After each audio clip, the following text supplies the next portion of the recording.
very grateful for the partnership with RZIM, and as you guys know, Max was our speaker at high school camp, and yeah, exactly. Woo!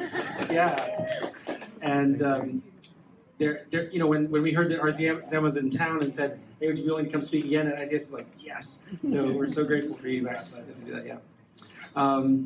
So our topic tonight, you know, what does real success look like? And that's such an important topic, right? I mean, schools presumably prepare people for success, right? But what is that? So I'd just like to pray for Max as we get started and then pass the mic over to him. So Lord, just thank you for being with us this evening. And we just recognize that, you know, in our hearts and our minds, there are lots of competing ideas, lots of competing visions, lots of competing feelings about what success means in life. And so just be with us as we explore that together and unravel some of those tangled knots, and give us receptive hearts to what you might be speaking to us, Lord. Pray for Max as he speaks, give him clarity and discernment, and just bless the words of his mouth. In Jesus' name we pray. Amen. Thanks, Brian. Well, thanks everyone for coming out on a weeknight. It's nice to be with you all again. It's nice to see familiar faces and a few new faces as well. It's always a pleasure to come to ICS. This is the end of a one-week trip in Hong Kong. There's been a lot happening, so I'm a little bit sleep deprived, but I'm very excited to be here to share with you. I'm not going to speak for too long, so I want to make sure we have enough time for questions. So please be thinking of those while I'm speaking, and we'll have some time for open Q&A at the end. You can ask about anything I've spoken about, or anything that I haven't spoken about as well. That's totally fine. Most of you will be familiar with the writer Leo Tolstoy. Everyone's kind of heard of Tolstoy, you know, War and Peace, Anna Karenina. But what I've noticed as I travel around and as I've studied in a few different parts of the world is that there are two people out there. There are people that have heard of Leo Tolstoy and read his work, and people that have heard of him and pretend to have read his work. And I'm very much in the second category. But interestingly, it doesn't matter where you go, you always find those two groups of people. Even when I was in Oxford doing my postgrad, about 9/10 of the town would talk about him, but most of them had not read his work. But it doesn't really matter which one of those groups you're in, by the way. But there is a very short story that Tolstoy wrote that almost no one has read. And a handful of you probably have, but I hadn't until I stumbled across it just by accident. A mentor of mine actually directed me to it. And the title of this short story, it's a bit different, because he writes these big, fat, epic novels, right? Like, you know, War and Peace and Anna Karenina, it's like 1,000-page books. This book is like maybe 40 to 50 pages long. And it's the right kind of book. It's big words, and the words finish, and then there's lots of page left between the end of the word and the end of the page. So if you're like me, this is a good place to start if you've never read Tolstoy. But the title of this short story is, How Much Land Does a Man Need? How much land does a man need? That's the title of the story. And it tells the story of this Russian peasant called Pakhom. And Pakhom, like all of us, wants to be successful, right? He has an idea of what success is, and he wants to find his well-being, his fulfillment, his identity in this model of success that he has established for himself. And for him, just so happens, his personality type, where he's grown up, the fact that he's a peasant, that there's lots of money in the country, but he hasn't got much of it. For him, his model of success is wealth, right? It's affluence, it's the accumulation of wealth. And so he's really hardworking, he's industrious, he has a little bit of land, he works that land hard as a farmer, he's an agriculturalist, he builds on that, he grows crops, he borrows a little bit of money, he buys some more land next door to his land, he pays off his debts by working that land hard as well, and he's doing well. But he wants that one big score, right? He still doesn't feel successful in the way that he ultimately wants to. And he hears around this time of a group of wealthy landowners in another part of the country called the Bashkirs. And there are two things that he knows about the Bashkirs, just by word of mouth and by reputation. The Bashkirs own a ton of land. They've got truckloads of land. They're very, very wealthy. Also, they're kind of stupid, right? So people have told him that these Bashkirs are simple-minded. So he thinks, this is my easy path to success. All I have to do is go and negotiate with these guys, and I can, for a very small amount of money, get an enormous chunk of land. And then I'll be wealthy, I'll be successful. I will have fulfilled my ideal of success. So he goes to the Bashkirs and he meets with the head Bashkir, and the head Bashkir says, "Okay, Pakom, here is the deal. You give us 1,000 rubles, is the Russian currency, of course. You give us 1,000 rubles. Then tomorrow morning, as the sun rises, you pick any point on our land, and then you begin walking, running, traversing in whatever way you want, on foot from that, and you can make as big a perimeter of our land from your starting point as you like. And whatever you complete, when you come back to your starting point, that's how much land you get. But here is the deal. You have to be back at your starting point by the time the sun sets. If you don't make it back to the start, we get to keep your 1,000 rubles and you get nothing. If you make it back to the start, however much land you can traverse, you get to keep all of that. You get to keep all of that. And so Pakom's excited, right? Because he's thinking of the amount of land that he can actually cover in one full day of sunlight. It's quite a bit. He's thinking like acres and acres and acres. But he's got to be careful. He's got to calculate it properly, because if he's not back by the time the sun sets, then he gets nothing and he'll be a laughing stock. And his whole plan for success will be flipped. Now, if you want to hear what happens, you've got to stay awake and stay to the end of the talk. But the reason that even that beginning of the story resonates with us is because that instinct for success that we have is ubiquitous. It's in every human heart. Come on in, guys. Don't worry. Just come down the front. No worries at all. That instinct for success that Pakom has, we all have. And it manifests in different ways in different parts of the world, in different families, in different culture types, in different generations. But broadly speaking, Pakom's model of success is one of the big models of success that we see in the 21st century. Not just here in Hong Kong, but globally. It's the model of wealth. And so I want to use wealth as the example in analysing how we build our own models of success.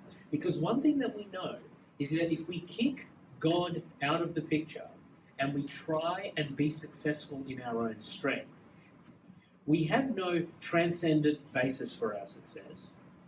We have no extrinsic objective reference point for our success. We have to build models of success for ourselves, first thing. So we have to define our success on our own terms, and then we have to try and achieve it on our own terms as well. This is exactly what Pakom did. It's exactly what a lot of us do. We have to define success in our own strength and then seek after it in our own strength. And so I want to do that in the context of wealth, just to see what starts to unravel. What can we learn about ourselves, right? And so I want to look at, firstly, the way of wealth. How did wealth and money and financial affluence become so intertwined and entangled with this idea of success? So the way of wealth. Secondly, the truth of wealth. What is the nature of financial wealth and affluence? What's the nature of money? And thirdly and finally, what does a life of wealth actually look like? Right? So we'll look at those three things quickly, and then we'll come back to Pakom. The way of wealth. Why is it such a big deal? Because when you look through human history, getting money, accumulating money, becoming financially successful wasn't actually a big deal for a long, long time. If we think of the tens of thousands of years of human history, wealth has only become synonymous with success, arguably, in the last couple of hundred years. Why is that? When you look at economic growth globally, I don't know how many of you are studying economics or you've had a bit of a glimpse of it, but economic growth globally before the Industrial Revolution, so before the 1700s, averaged, for as long as we have records anyway, something like 0.1% a year, which is pretty much a rounding error. It's pretty much nothing. Right? So we basically were just making enough to live. And it's not that there wasn't wealth. There was wealth, but we just weren't generating more and more. And most of the wealth that humankind had was kind of concentrated with kings and queens and emperors and aristocrats and merchants and stuff. So the vast majority of people were living kind of like Pakom was living at the beginning of the story, just subsistence, just consuming enough and making enough to stay alive and to keep our families alive.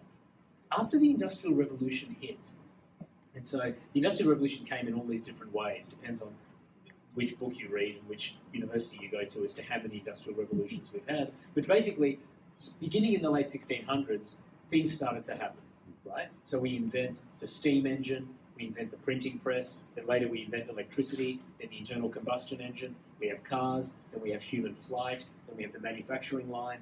All of these things are happening. And now in the last 100 years, we have the communications and technological revolution. Now, in your pockets right now, some of you in your hands right now, you've got more computing power than they used to land a person on the moon in the 1960s. That's how powerful our smartphone technology and our computing technology is now. Now, since all of this stuff began, economic growth went from 0.1% to 4% on average per year. Now, that doesn't sound like a lot, but that's really strong growth when you think that we've been doing it for 350 years. 350 years globally as a team, growing our wealth by 4% a year is a really impressive deal. It's a 40-fold increase on what we used to do. So whatever you're making right now, those of you here who are in full-time work, imagine a 40-fold increase to your salaries overnight. That's pretty much what happened. So that's one of the reasons that the way of wealth became such a big deal. There was just more wealth around. So there was just more money. So suddenly people are like, maybe this is what success actually means. There's just all this money around. So we started thinking more about it. The second reason that the way of wealth became the means to success is a psychological reason. And it largely centers on the work of a particular marketing, PR, and psychological expert called Edward Bernays. Not many people have heard of this guy. And he's not the only one that was doing this work, but he was the most prominent. So this isn't just because of him. But he happened to be the nephew of Sigmund Freud, right? The father of kind of modern psychoanalysis. And so he took his uncle Sigmund's theories that he was using in medicine and psychology and psychoanalysis, and he applied that to marketing.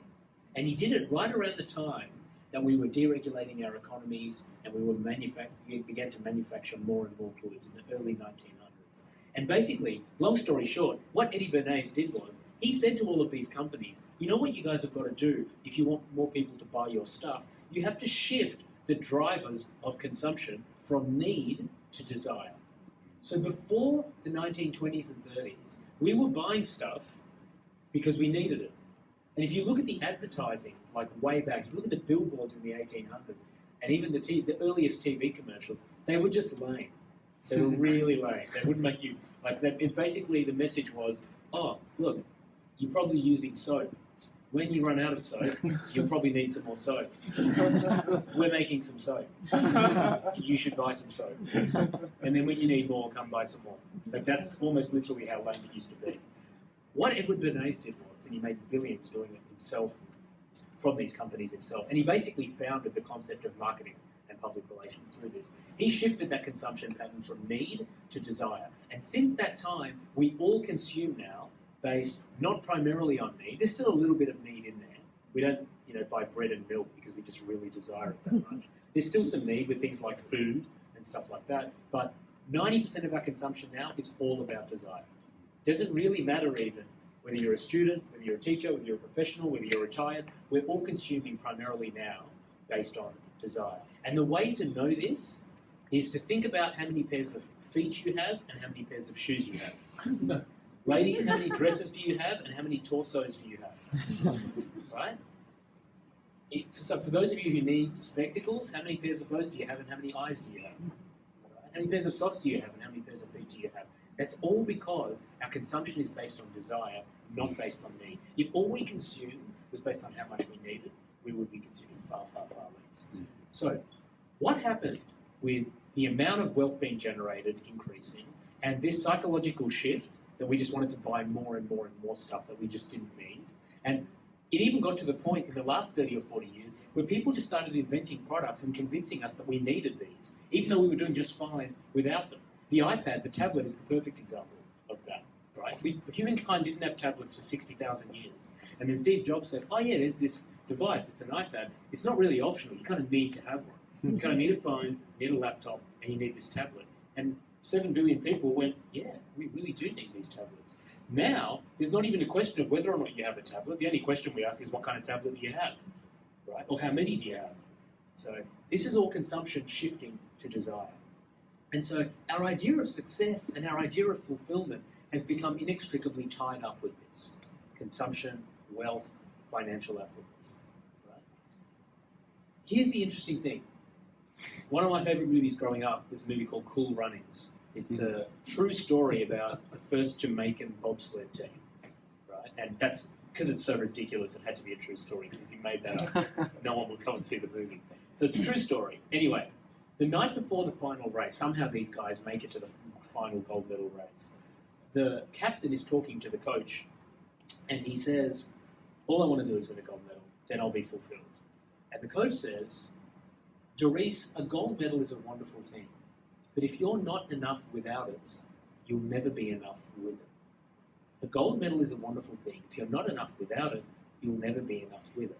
Now, we don't think about it often, but we know on some level when we stop to think that it's a bit like that with wealth, with money, which is the main model of success out there today.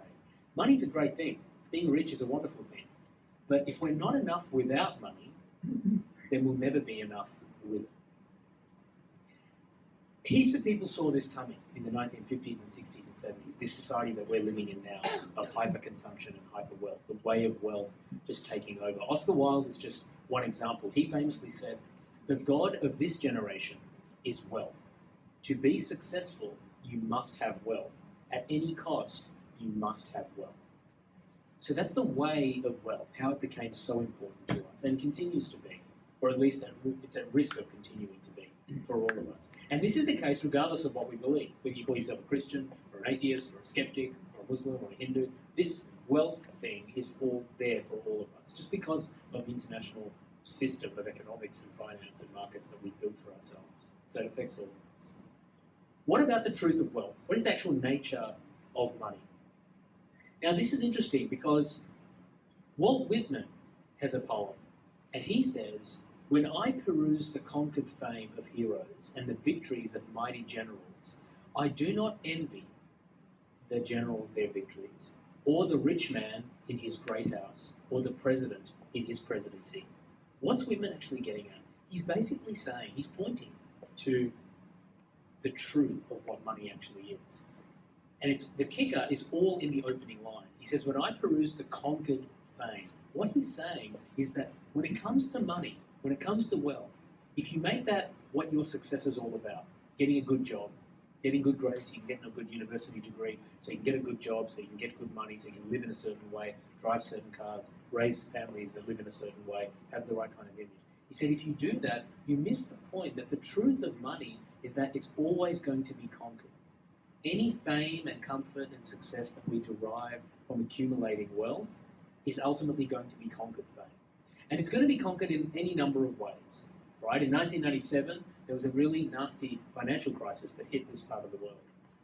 And it hit a lot of very wealthy people, and it hit a lot of poor people too, and everyone lost a lot of money.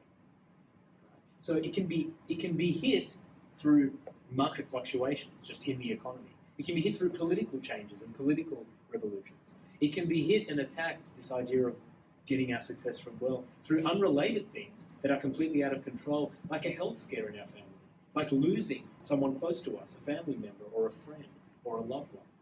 And if somehow we manage to accumulate wealth and live this life of so-called success and avoid all these kinds of possible instabilities in our world, somehow you manage to dodge everything, death will still come and get you anyway. Right?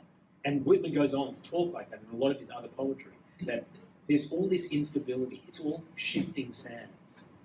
So the way of wealth is ubiquitous, it's everywhere, it's undeniable. But the truth of wealth is that it's really unstable.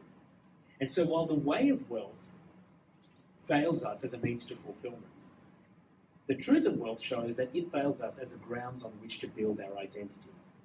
And it's interesting that, 2,000 years before Walt Whitman wrote that, or Oscar Wilde said what he said, or Cool Runnings was made, Jesus said, "Don't store up for yourself treasures here on earth, where moth and rust consume, and thieves break in and steal."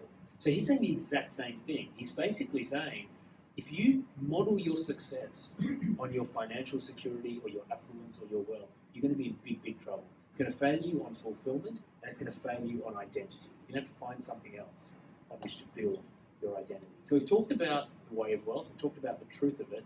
What does a life of wealth actually look like? What does it actually look like in practice? Here's how it usually goes, and this is most of our lives, at least in some part, no matter what we believe. Desire and attainment. Those are the two things that usually happen with relatively intelligent, high-functioning, high-achieving people like you in cities like this. We desire certain things, and we're kind of blessed with the resources to get those things. Good education, good environment, we've got support, we've got encouragement, we've got the capacity to read, to calculate, to study hard, we've got electricity, we've got what we need, we've got the base levels of infrastructure and support and love and encouragement. to achieve what we want. And so we go through life, and you're all at different stages of life, but you're going through life, seeing things that you want, going after them, and by and large, getting them. Right? We're not perfect, we don't get everything that we want, but generally speaking, in cities like Hong Kong, people, if they work hard and you apply yourself, you don't do, illegal things to get them, you get what you want and it holds, and that success kind of sticks. Here's the problem, if that's all we've got to model our success on. If all we've got is our own personal desires and the hope of achieving those or getting those things, whatever those things might be. And it might be wealth, I'm using wealth as the model, but it could be other things. It could be a girlfriend or a boyfriend or a spouse. It could be children. It could be a particular university admission. It could be a new job. It could be a new apartment. It could be a new car. It could be a certain kind of holiday. It can be temporary. It can be long-term, whatever it might be. Any object of our desire that we get, two things always happen. Two things always happen. If we're honest with ourselves, think of something in your life that you wanted recently or you're wanting right now. These two things are guaranteed to happen, or they will already have happened. The first is, when you're desiring it, its promise is always greater than its satisfaction when you get it. Right? So before you get it, you think it's going to be all you need. It's going to solve all of your problems. If I can just get this, then I'm done desiring. And we make these kind of deals with ourselves, or for those of you who are Christian, we make these deals with God. If I just get this, then I'll stop asking for stuff. If I just get into this university, then I'll stop asking for stuff. If my kids just, marry someone decent, then I'll stop asking for stuff. If my kids just give me grandkids, then I'll stop asking for stuff. We all do this, right? For me, the best and most simplistic example is when I buy shoes, right? I don't have that many pairs of shoes. When I buy a pair of shoes, I'm like, right, this is the last pair of shoes I'm going to buy. I'm going to buy these shoes and that's it. I'm not going to need shoes again after this. And then what happens 6 months later, 1 year later, I'm buying another pair of shoes. Doesn't matter what it is, that always happens. The other thing that happens is that when we do get something, even though it doesn't satisfy us in the way that we had hoped, sometimes it really can satisfy us. Sometimes it almost does meet expectations. But even if it does actually meet those expectations we had, which I think is very, very rare, the second thing that always happens is over time, our satisfaction with that thing, the buzz that we got from it, diminishes over time. So if you think on a very hot day, you order a nice, super sweet, ice cold iced coffee, and you take your first sip, and the first sip is just amazing. Right? The second sip is pretty good, but it's not as good as the first sip. And every subsequent sip is less impressive, less amazing. You savor it less and less and less, until, let's be honest, at the end, you're just finishing it because it's there. Right? You're not even enjoying it. You're just finishing it because you paid for it, you don't want to waste the money. That applies to everything, if we're honest. And it can seem kind of dark, right? If there's no transcendent realm, it seems quite dark, because that applies to friends, it applies to husbands and wives, it applies to holidays, it applies to clothes, it applies to jobs, it applies to kids, it applies to everything. The economists call it the law of diminishing marginal utility. But every single profession has a term for it. It's basically when you want something so much, you get it, and the enjoyment of it, or the satisfaction you derive from it, slides down like this. And so we've talked about how the way of wealth, as a means to success, fails as a means to fulfillment. The truth of wealth, the fact that it's on shifting sands and it's so unstable, shows that money or financial success fails us as a grounds on which to build our identity. And now we see how a life lived for wealth, a life lived for financial accumulation, it fails us as a means to build our well-being.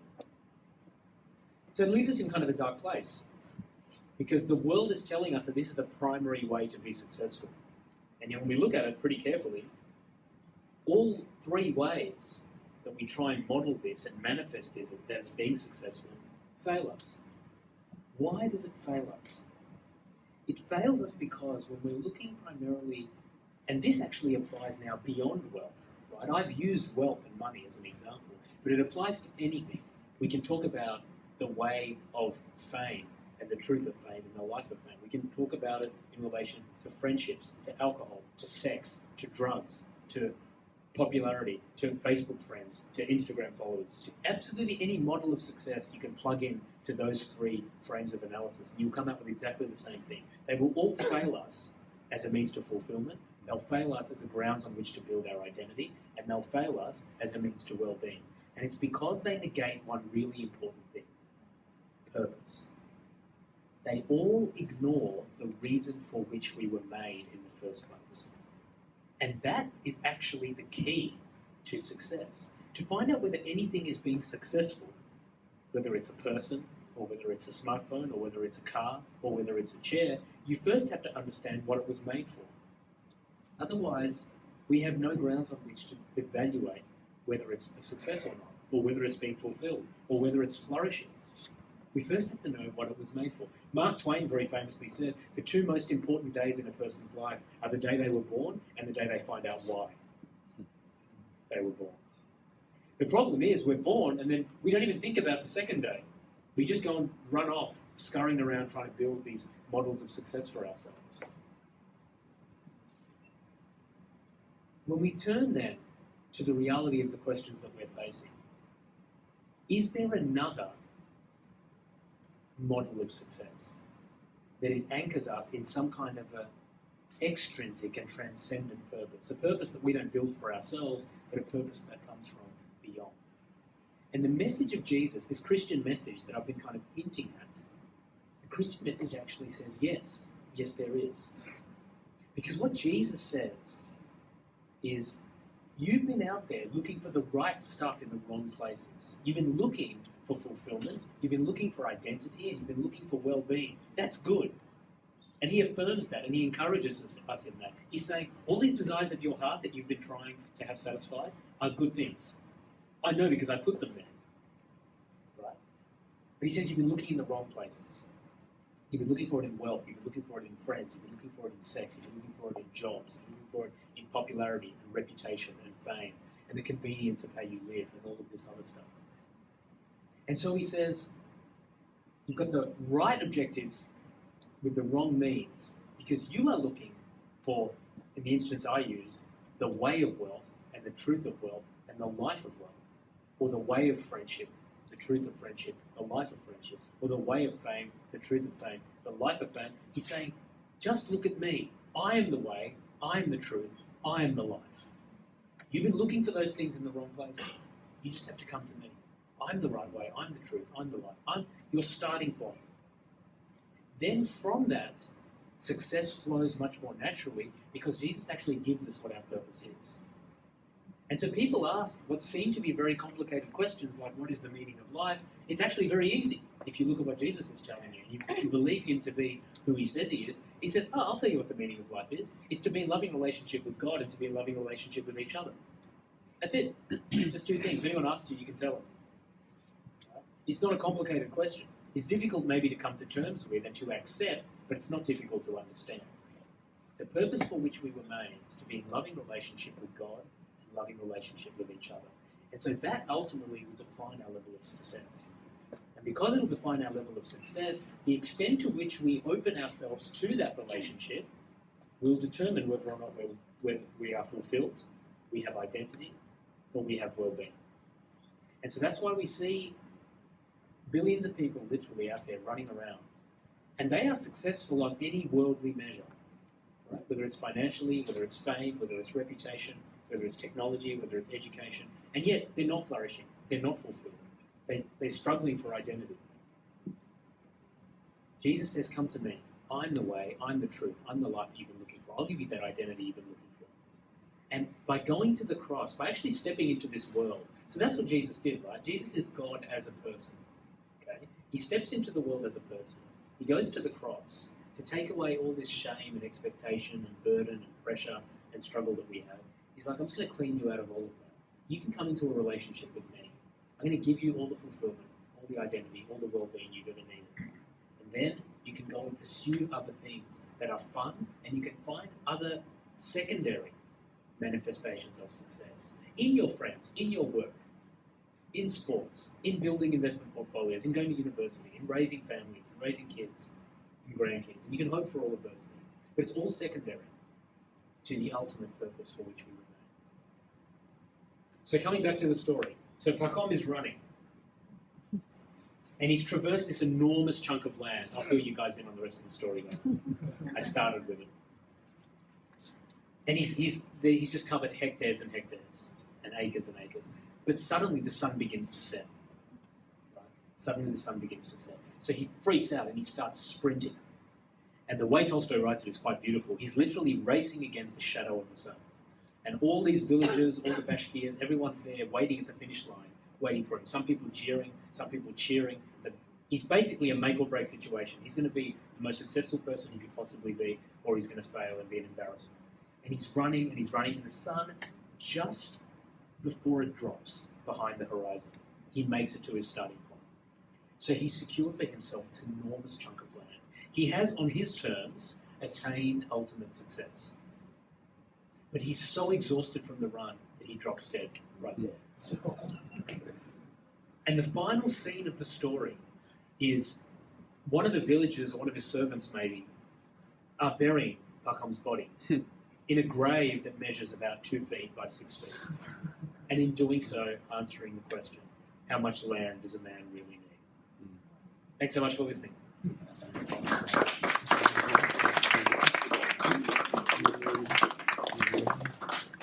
I'm just going to get a swig of water, but let's get straight into questions, yeah? Why not? Fire away whenever you're ready.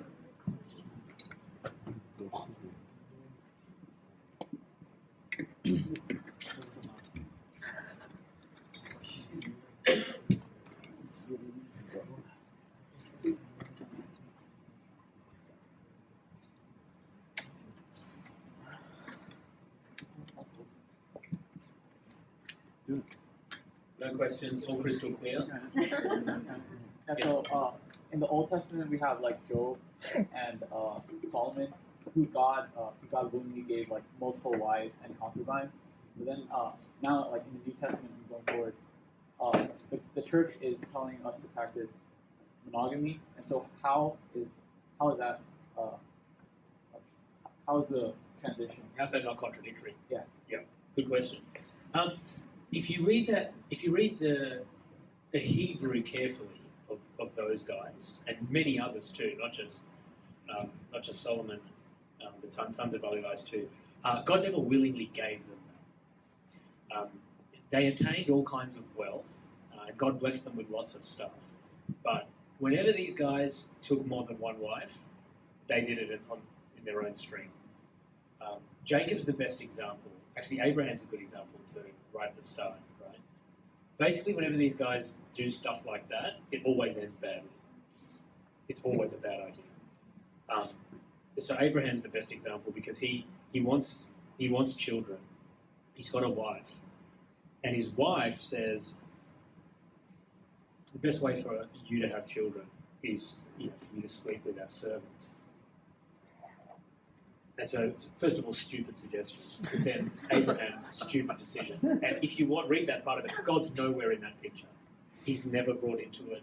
There's never any dialogue. There's never any communication. He doesn't take it to God. He doesn't meditate on it. So the biblical model of marriage, right from Adam and Eve through to the end of the Bible, is monogamy. It's clean. And the reason we know that never changes throughout the Bible is because marriage is actually just a living metaphor that points us to Jesus and the church, Jesus and us. And so for that metaphor to hold and to be consistent all the way through, God's got to be true to it all the way, because marriage is simply a symbol, which is why not everyone's called to marriage. So a couple of interesting things that not many people will tell you. You're going to have to read carefully through Scripture to find it. Marriage is not the core institution of humankind. It's not the core institution of Christianity. It's not the core institution of the Bible. The church is, right? Which is why not all people are called to marriage. If you read Paul, you'd expect a lot more people to be called to singleness. So all this stuff where parents say, "Oh, it's time for my kids to get married," is very unbiblical. It's really unbiblical. Tons of us should be called to singleness. Right? If you take the plain reading of Scripture in Paul in 1 Corinthians 7, you could probably infer that maybe 1/3 of people should be called to singleness and 2/3 called to marriage. Paul goes much further because he's single. And he's like, I'm pretty sure everyone's called to being single. But if you can't control yourself, sure, go get married. That's literally what he says. But the most important thing he says is your relationship with Jesus. The most important thing is your place in the church. And when he says the church, he doesn't mean these buildings that we've built and stuck stuff on and go to on Sunday mornings, even though that's one expression of the church one day a week. He's talking just about the body of Christ, like the body of believers. So marriage has a really important place, but it's almost a metaphoric place, because on the other side there'll be no marriage, but there'll still be the church. But to the extent that we do understand the importance and significance of marriage, it is monogamous. It is monogamous. And all these nutbars in the Old Testament that forgot that, they messed up badly. There isn't one good example of it going well. In fact, interestingly, there's barely a good example of marriage in the Bible. All you find is really messed up people doing their best, but stuffing up. I once got asked by my professor at Oxford, name a successful married couple in the Bible. Not a successful married couple, a couple with a successful marriage in the Bible. And I think the closest you can get is Joseph and Mary. That's the closest you can get. Everyone else did some stupid stuff at some point. Priscilla and Aquila, not bad. Not bad. Not bad. So the less you hear about them, the more likely that it's, yeah.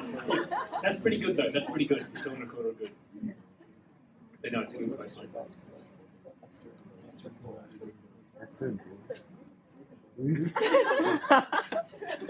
Yes? What would you say to someone who says that, well, at least the way that success is defined in the world, it's tangible. Like I know when I've attained it. Yes. Whereas the way of trusting in God is like that's so just kind of abstract. Great question. Great question. Thank you for that. Thanks for being honest about that too. Because for those of us here who would call ourselves Christians, and are walking with Jesus or are trying to, that question resonates with every single one of us. So thank you for that. And for those of you here who are not Christians, that probably resonates with you too, because you see all these weird Christians imagining themselves into some successul place that you probably see as a delusion. And so this answer will apply to both of those people, whoever you are in here. It is not tangible if all Christianity is something to believe in. So you're absolutely right, because what we see out there in the world with all these different worldviews, every worldview out there will give you a model of success, right? From atheism to humanism to Christianity to Islam, to Confucianism to Taoism, to everything, all 2,300 of them or whatever there are, will give you a model of success. And almost all of them are grounded in propositions, things that you need to believe that are true. And they say, if you believe these things to be true and you do this, if you believe these things to be true, these are the things you need to do. Either read or rituals or live in a certain way or do a certain thing every week or whatever. Then you will have success. And those are all propositions, right? And so the idea is that if you do these things and you believe these things, then you will feel successful. All of them except Christianity do that. Christianity does have propositions in it, because you have to have propositions if you're going to talk meaningfully about truth. Right? So proposition is just any sentence that can be true or false. Right? So I'm standing here with a microphone. That's a propositional truth claim. It can either be proven or disproven. It's either true or it's false. If that's all Christianity was, just a bunch of propositions to be believed, then there would be I'd have no good response for you. And I would say, actually, no, you're right, there's nothing tangible. You're better off going off and finding tangible success that you can actually feel. But Christianity is not at its core propositional. At its core, it's relational. So this is the difference. Every other worldview points to certain propositions and says, this is true, this is true, this is true. Jesus just turned up and said, I'm the truth. Just pointing to himself. You don't find that anywhere else. Nowhere in human history. So straight away he distinguishes himself. He makes truth relational first. Then he follows the propositional needs of the human brain. Because for human beings to believe anything, you need propositions that make sense, and you need evidence. Right? Plato said the only way we find truth is using reason and evidence. That's exactly the same case for Christianity. If it's true, it should be able to handle questioning, and it should have propositional evidence. And it has all of those. Now, I don't have time to go through all of them, but there's tons of different categories of evidence. There's obviously evidence from inside the Bible, there's evidence from outside the Bible, there's scientific evidence, cosmological, archaeological, anthropological, psychological, anecdotal. There's all these different categories of evidence. And so, for those of you here who are having issues with the truth value of Christianity, there's evidence there for you to look at. You've just got to investigate it. You've got to do what Plato said and follow the evidence to where it leads. Not for as long as you're comfortable following it, not while it leads to places that you're happy, but for wherever it leads. You've got to be willing to follow it wherever it leads. And I'm confident if you do that with an open mind and an open heart, it will lead you to Jesus. Okay? So we know that truth is personal in the Christian view, and we know that it's also propositionally grounded and anchored in evidence. But the third and most important step is that it's relational. So it's not just a bunch of stuff to believe in. It's not a bunch of things to do. In fact, it's got nothing to do with any of those things. It's all about a relationship with God. It's a relationship to step into. So when you're in relationship with someone, you do experience it. It is tangible. It is felt. It's experiential. There's dialogue. There's communication. Both parties in the relationship speak to each other. Both parties, ideally in a relationship, have affection for each other. They care about each other. They love each other. A relationship with Jesus, when we're pursuing it correctly, is exactly like that. Sometimes even more powerful. The thing is, though, we often need the propositions to hold in order to step into the relationship. Because there is a step of faith. I don't believe it's a leap, so I reject that term. But it is a step of faith you have to make. But every worldview requires that step. So everyone out there is doing what the scientists call inference to the best explanation. Right? Faith is just a word for something you believe in that you can't deductively prove. And those of you who have thought through this, or if you're epistemologists in the room, you will know that we can't deductively prove anything, except arguably some mathematical proofs. So everything else we take on inference to the best explanation. The fact that the world is round, the fact that the moon is what it is and is as far away as we're told it is, we don't know that deductively. We just trust that it is because intelligent people that we trust have told us that it is, and all the evidence that we see, the most reasonable inference seems to be that the world is actually round. But we don't know that deductively. None of us have been in space, as far as I'm aware, none of us have been in space. So there are lots of things that we believe, but we do this inference to the best explanation. With Christianity, with the person of Jesus, there are those propositions. There's enough evidence there to step into that relationship. But once you step into it, then it completely changes the game. Then you have a feedback loop, you have this experience of the love of God, you have the experience of the forgiveness and the grace and the cleansing and the inspiration that comes from that relationship with Jesus. And that is a relational truth. And relational truth is actually more powerful than propositional truth, because you continue to confirm it and confirm it and confirm it. So if I said to you, we met tonight, it's nice to meet you, I like you, I'm a really generous person. That's a propositional claim, right? You could believe me, you could not. You wouldn't really fully know. You could check with people who have met me before. Maybe he's okay. You could have a look at me and be like, yeah, he looks like, he's dressed all right. He's got the jacket on. You could check my police record. You could talk to my wife. But you still wouldn't know for sure. You'd have a fair bit of evidence to make an inference to the best explanation. But you know how you could find out for sure? You could step into a friendship with me. Then you'd know very quickly whether or not I was a generous person. And over time, you'd know more and more and more about me. It's exactly like that with Jesus. So we often need, especially smart people, we need propositions to get to that point of making that step into relationship. And so if that's the evidence anyone's looking for, it's there. But at some point, the challenge is, are you willing to take that step into a relationship and make the propositional truth relational truth? And that's where it becomes tangible. That's where it becomes tangible. Hope that helps. Yes, sir. How do we talk to our parents about true success when they have like a perspective or an idea about what success for their children looks like? Yeah, good question. Shall we ask some of them? I can't speak for them, but I'm a parent now, and so I understand what they're going through, and I understand what you're going through. And I was born in Sri Lanka, and even though I grew up in Australia, I was pretty bluntly tiger parented for most of my upbringing. I have 23 cousins, 15 of them are doctors, so I'm the failure that became a lawyer. There's two more of us now, so we're sticking together. But so I understand the pressure, and I understand the Eastern thing as well, the whole doctor, lawyer, engineer, finance thing. I understand the international university thing, the Oxbridge Ivy League thing. I get all of that. The first thing is to cut them some slack, because anything they're projecting onto you as a model of success was projected onto them. So they're just passing it through. So in some senses, it's actually a part of who they are. It's actually cultural. But the first thing to remember with expectations from parents is that it doesn't actually come from them wanting you to be successful. It comes from a place of love that manifests in a way that ends with them wanting you to be happy. So they actually want you to be safe, they want you to be happy, they want you to be provided for. So the parental thing actually comes from that. It's actually a really beautiful thing of their yearning to provide, to make sure that you're okay. So when you get to the age that some of you are at, they start to freak out because they see a world in which they're not going to be around forever. And then they're freaked out because they've seen you at your worst. Right? They know we're all messed up. They're like, oh my gosh, how are they going to survive? Like they literally changed their nappies, right? So they're trying to make that transition. So cut them a bit of slack on that. But at the same time, you can be clear with them. And you can have a very open communication line and say, let's have a chat about what you think success means for me.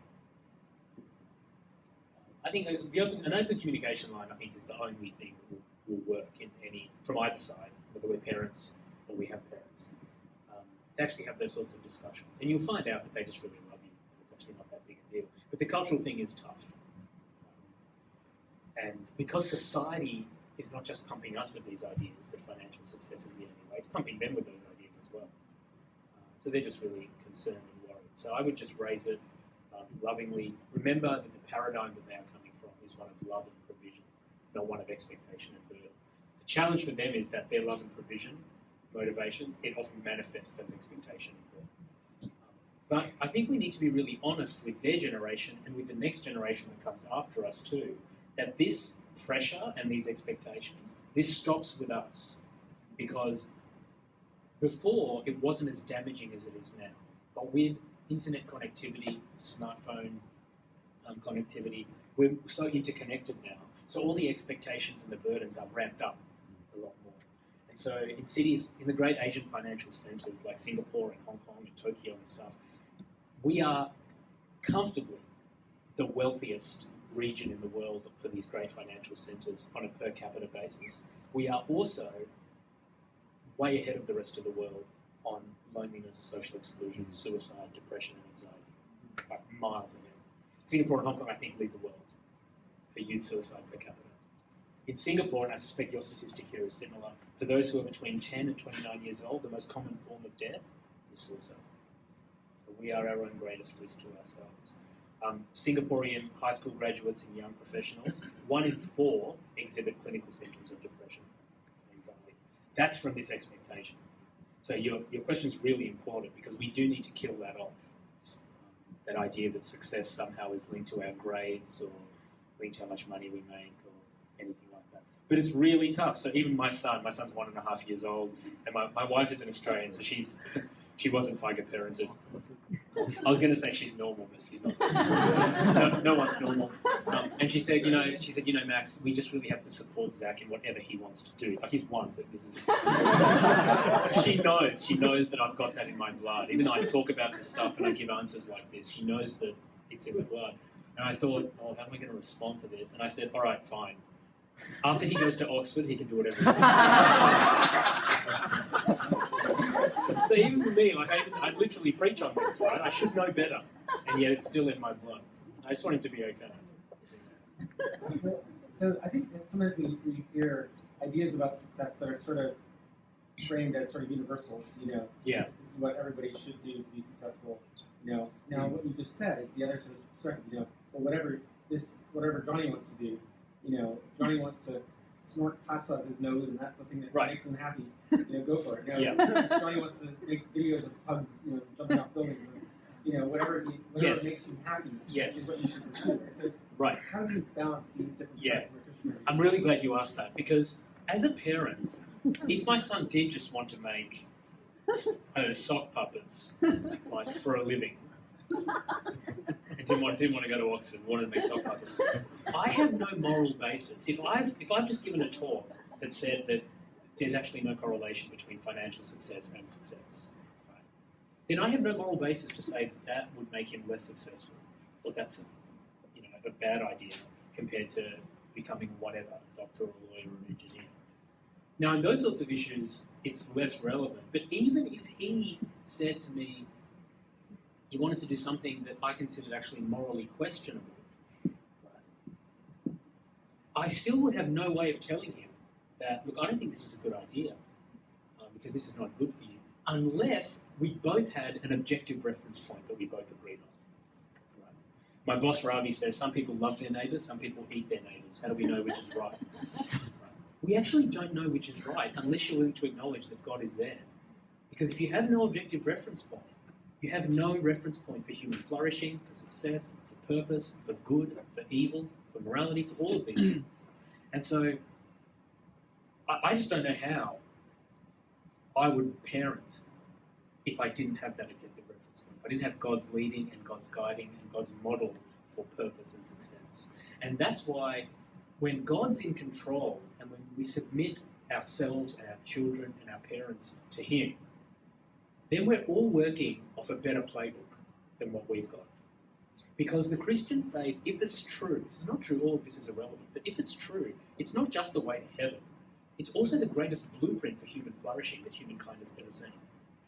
So if it's true, it's actually a really good idea. It's actually good economics to follow it as well. It actually will make for happy families and better communication lines and stronger and more affectionate feedback loops.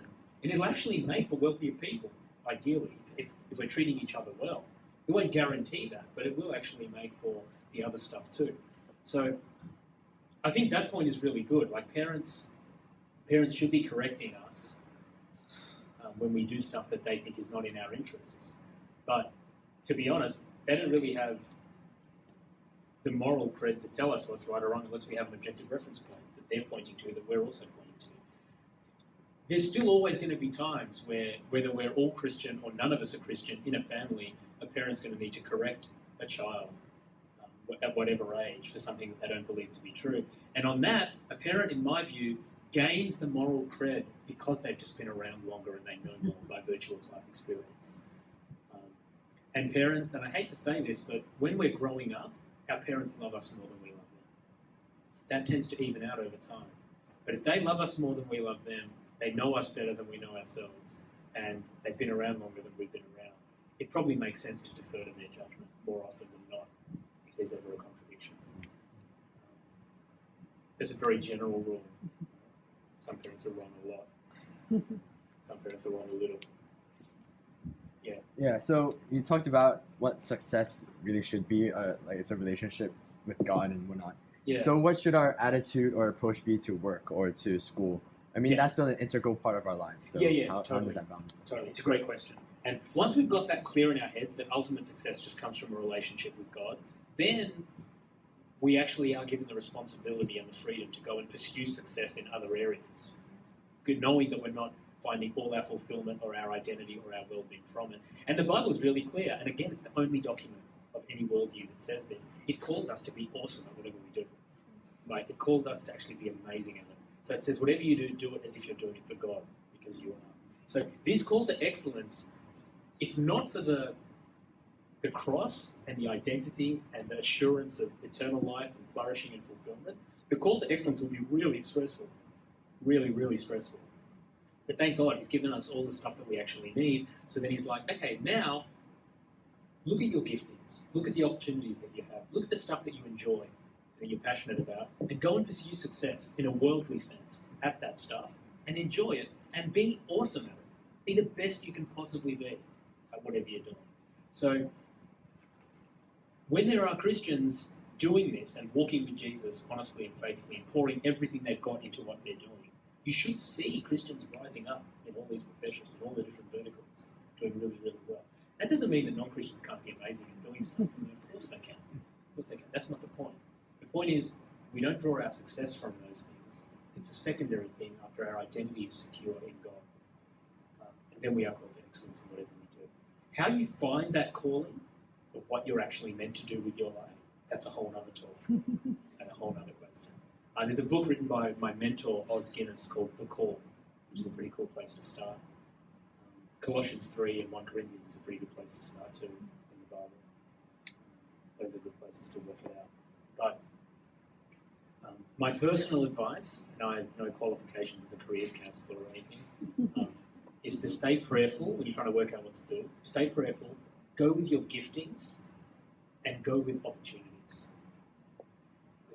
Because certainly in my experience, when you're walking with God and you're going with your giftings, he will put opportunities in front of you. And he'll also close off opportunities that you're not meant to have. So don't stress about that. That won't feel good when it happens. But I think the one bit of non-biblical advice I'll give you that I still think is helpful advice is go with your giftings. Go with your giftings. We have to stop, and as parents, we have to stop this rubbish when we tell our kids stuff like, you can be anything you want to be. It's just not true. You can't, I'll be honest with you, if no one else tells you, you can't be anything you want to be. There's some stuff you're just bad at. So don't waste your time trying to do it.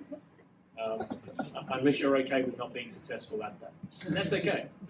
But most people that I've never met anyone that enjoys a lack of success at something or enjoys failure. It's also hard to get people to pay you for stuff that you're really bad at. So don't listen to anyone that tells you can be whatever you want. Like you've got certain giftings. Some of you've probably got lots of them. Some of you could probably do almost anything maybe, but we do have to narrow at some point. So go with your giftings. Go with what you're passionate about. Go with what you're good at. That's probably a pretty good indication of what God has planned for you. And then be amazing at that. That's from me. That's not biblical. Yeah, I think it's the truth. But we love to say, if kids are born and people are like, oh, he could be president one day. You probably can't. In liberal democracies, 4 people of every generation can be president. So the laws of probability, if you take all the hospitals in that city and the number of kids that are born on any given day, the odds of these probably can't be president. Why are you telling your kids you can be president? It's just stupid. Yeah. There was a lot of stigma going around like money. For example, how people would say money is the root of all evil and stuff like that. Pretend if I was to pursue a more pecuniary career, Yes. how could I sort of avoid being corrupted? Yeah, that's a really honest question. I really appreciate that question. So this is the flip side, right? This is the other talk. So the sequel to this talk that, money's not success is that money's okay. Money's actually okay. It's actually okay to get money, to do really, really well. And it's actually okay to be stinking rich. Like, there's nothing wrong with that. The reason people say that is because the love of it, if it takes first place in your heart, in your life, in your mind, then it can be put before all kinds of other really important things that should come first in this world, like our families, like our relationships, like our friends, like the poor, like the oppressed, like other people that need it more. And that's terrible in itself, but the ultimate risk is if it gets put before God. As soon as money gets put before God, then we're stuffed, because then God ceases to have his rightful place. And God not having his rightful place in your life is actually the best definition of sin. We say sin a lot, we Christians, and for those of you here who might not be Christian, I apologize for the way we use the word, because not a lot of people actually know what it means. It's a really complicated and difficult word, but the best way to understand it is putting something before God. And so I think as long as you hold strong to your relationship with God as your anchor point, I think you'll be just fine. And so many people that we work with, I mean, our ministries are not-for-profit ministries, so we rely completely on donations. Some of our supporters are literally worth like hundreds of millions of dollars. And they are really rock solid in their faith. They're up at 5 a.m. every morning. They're in Scripture. They're on their knees before God. They steward their wealth really responsibly. They give a ton of it away. They give some of them give a much higher proportion of it away than like I'm able to give or I'm willing to give. So there are ways of being really godly and demonstrating the love of God with your money. So I really encourage those of you who are called to professions where there is a lot of money to just be amazing at that and just make a ton of money and then steward it wisely and pour it out on people that need it more than you. And the reason that money is actually a good thing is because this international financial system that we've built, it rests primarily on financial accumulation. So if you've got money, it's one of those resources that you can actually change the world with, which is an amazing thing. So don't run away from it. Just be clear on what your priorities are. I think that's what's key. Yeah. Going back to the last question, you said God calls us to be good at whatever we're called to do.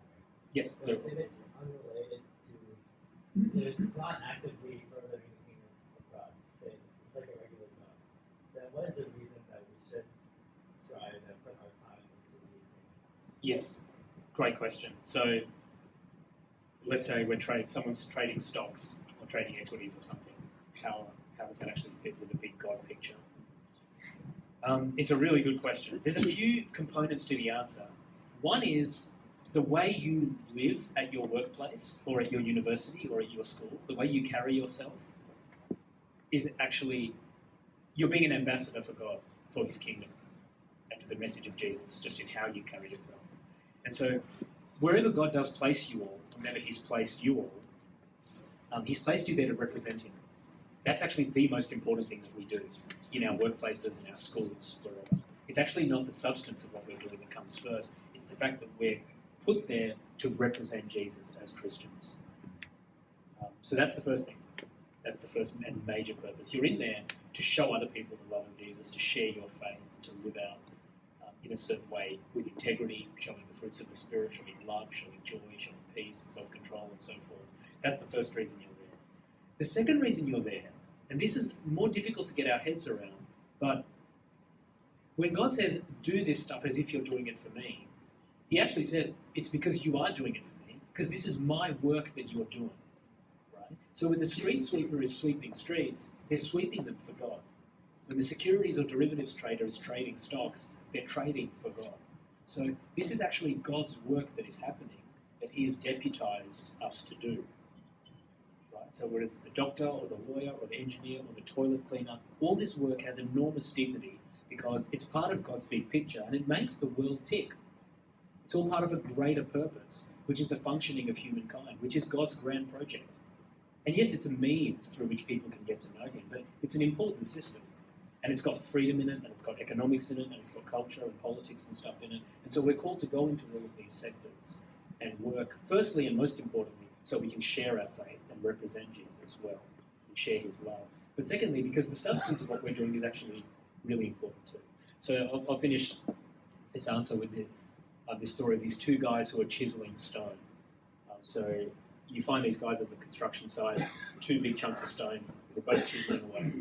You ask the first one, what are you doing? He's like, oh, I'm just chiseling stone. And he just kind of looks down and doesn't seem to have a lot of interest in what he's doing.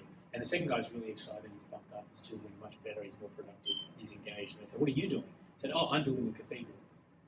Both of them were doing the exact same thing, but the second guy understood the bigger picture. So whenever you go into school, into work, into wherever it is that God's called you, remember that you're building a cathedral. It might seem like a small thing, but you're doing it for God. When you're studying multivariate calculus, you're studying it for God. So study it really well, right? So whatever you're doing it for God. And that, it's difficult sometimes to think of because the stuff we actually do can be quite menial to us, but it's a much bigger deal to God. It's part of a bigger purpose and a bigger picture.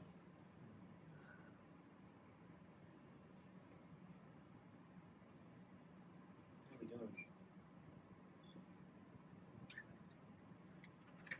Take one more question. Yes, let's take one more. Do it. Yes. How do we become better apologists or like better Christians who can not only defend their faith by reaching to the audience's like brain, but to their heart as well? So for those of you here who are Christian, I know that's probably the majority of you, the one thing I will say is that as Christians, we are all apologists and we are all evangelists. We don't get the choice. It actually comes with being a Christian. So the only choice is whether you're a committed one or an uncommitted one. That's all God's interested in. He doesn't really care about whether you think you should be one or not. You are. It's compulsory to the Bible. There's like 18 scriptures in there. So first of all, thank you for embracing the reality of what it means to follow Jesus. Second point, if it feels uncomfortable and anxious and you don't like it, and even a word like evangelism makes you feel funny, that's fine. That's how it's meant to. It's not meant to be comfortable. I do it full time, and there's still aspects of it that I find uncomfortable. And there are always political sensitivities. There are always people that are going to make it difficult and paint a picture that, why can't everyone just have their own beliefs and leave each other alone? And all they'll come up with sentences like that that actually sound quite rational. But the reality is that people are struggling inside. We're all struggling inside. We actually literally all need a saviour. And this is the only message that provides that. And the only truth that stands up both propositionally and relationally to provide that. So how do we equip ourselves to do it better? I think the first thing is to build authentic relationships of trust with people around you. Because the best kind of evangelism is not done with a microphone or in a stadium. It's done over many years, journeying with people that you love, that love you back, that don't know this Jesus that I've been talking about. And so, I've always said there's 2.4 billion Christians. If we each just led one person to Jesus in the next 20 years, there'd be 4.8. That's pretty good. We go from 1/3 of the world to 2/3 of the world in less than a generation. So, yeah, just work on building those authentic relationships with the people around you. And importantly, don't make them feel like projects, because people are not idiots. They'll know straight away. They already think we're weird. They already think Christians are weird, and most of the time they're right. And so there's no need to go pouring more on that they feel like your evangelistic project. Like they would just hate that. And I would hate that. Like, I would hate that now if some atheist came and befriended me just for the purpose of dismantling my faith and making me an atheist. Like no one wants that. So we're first called to build authentic relationships of trust. That's what Jesus models. And that is the key. So relationship is the most important part of apologetics and evangelism. Once that's all in place and we're doing that and we're living out the love of God, then I think it's just down to the nuts and bolts, like doing the blocking and tackling of reading, of spending time in the Bible, of spending time investigating questions that you have. That's how I first got interested in this, is actually investigating my questions. When I went to Oxford to study this stuff, I had like 45 questions, big questions, and I was like, God, I love you, I know you're there, but these are 45 problems that I have with your whole system of truth. Either contradictions or incoherencies or things that I just didn't understand or know. And look, by His grace, He answered the 45th, all of them. He answered the 45th one at my last lecture, in my first year at Oxford. Since then, I've had about 200 more. But I continue to take them to Him, and I continue to investigate and talk to people and pray about it. And the responses always come. They're not always easy knockdown answers, but they're always credible and coherent responses that you would expect if it's true. So I would start with the questions you've got and just investigate. And there are some big questions that are on every human heart, no matter whether you're a Christian or not. Questions like suffering, questions on purpose, like why am I here? What does it mean to be happy? What does success look like? So do some research, do some reading if you've got time. We have great resources that previous generations have never had. Things like YouTube and stuff where the material available is just amazing. Be careful though, because the material is so readily available, there's a lot of rubbish readily available too. So have people in your life that you trust, ideally people not in your generation, teachers, pastors, parents that you trust that can help you navigate some of that. And then the most important thing I would say is just to get out there and do it. That's the best way. Because this stuff, it's like swimming. You could read all the books on swimming you want. You could read about angles and geometry and velocity and water resistance and drag and drift and all that stuff. Or you could just jump in the pool and have a go. My wife and I were told that about parenting. There's all these books out there about parenting. So when we were first pregnant with our son Zach, I just read everything I could possibly read. And then the wisest people in my life said, look, that's good that you read that stuff, but it's like swimming. You have no idea. No idea. You can read everything they all write. You just have to start doing it. So thanks so much for having me, you guys. It's always a blessing to serve you.